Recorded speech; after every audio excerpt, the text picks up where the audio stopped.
healthy, sustainable love. Today we're going to talk about communication.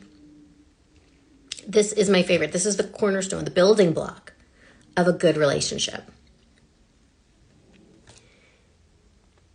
When my husband and I started dating, it was the funniest thing because on our first date, he listed out what he thought would be flaws. And they were things that, were just kind of part of it. He's like, I have dyslexia, ADD, and I'm colorblind. These are things you need to know. And it was funny because the first few dates, we just kind of kept telling each other the stuff that we carry. And it made us understand the other one better. Then a few months down the line, he witnessed a panic attack. And I have depression, anxiety, and CPTSD.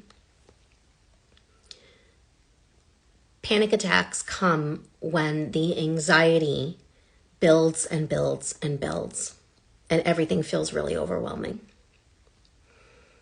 And watching me go through that was really difficult. He didn't know what to do, but then instinctively figured it out. A couple months later, I had another experience really similar, except my anxiety built to the point where I couldn't leave the house. And this happens to me sometimes. I could not leave the house. I remember my therapist at the time wanted me to come into the office, but I couldn't. So we did a phone appointment. And what I was holding in was something that made me feel uncomfortable in my relationship. And when I told David about it, he said, never again. We are never going to allow you to get to this point again. So we need to talk through things. And that started the foundation for us. Now, like I said, it's been over 11 years we've been together, and not all communication is perfect. Sometimes you know somebody so well and you're like, oh my goodness, they can read my mind. No, fool, they cannot read your mind. You have to tell them what you're thinking. They might be able to understand certain things, like if I'm getting grumpy, David knows I'm probably getting hangry. But they cannot read your mind. You have to speak up. Use your voice. And this can be really uncomfortable. This is where your own inner work comes in, because it's recognizing that your voice is important, that what you need is important. And that by expressing those needs, you're actually helping your relationship, not harming it. Sometimes we get in our own way, right? All of these negative saboteurs in our head start saying, well, if I say something, there'll be conflict. Or I'm really going to upset my partner, or my friends are going to be upset if I say no to this, or if I don't want to do A, B, and C. There might be a moment of discomfort, maybe, but then they'll move on. And you're going to be better for it because you're expressing what you need. And your partner will know you better because of that. And just because you've been together for a certain amount of time doesn't mean that you know everything about the other person. We are constantly growing, evolving, becoming new, better, extraordinary versions of ourselves.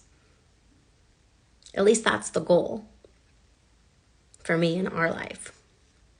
So in order to maintain and sustain, you have to say the difficult things. Now, we're a bit of an open book household when it comes to life, and David's gotten pretty used to that for me here.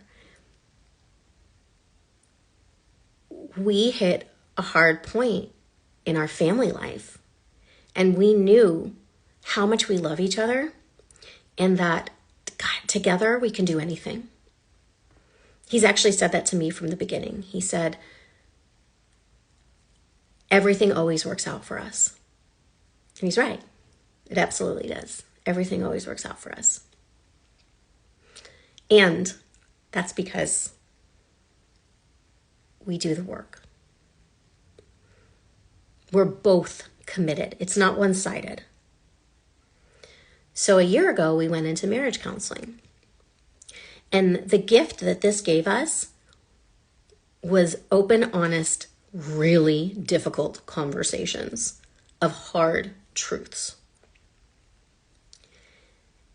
And what it showed me was that I had spent a lot of time suffering in silence. And it showed me that some of the pain that my husband had been going through too. And maybe he didn't think it was pain. In any case, we learned a new tool of how to say hard truths.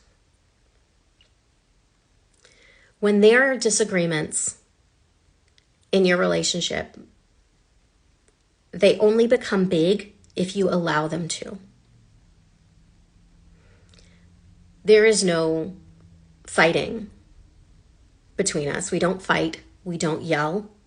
We don't play dirty. We don't say mean things to each other, because every time we have a conversation, we remember that this is the person that we chose, that we love, that we're spending our lives with, that we care about more than anything.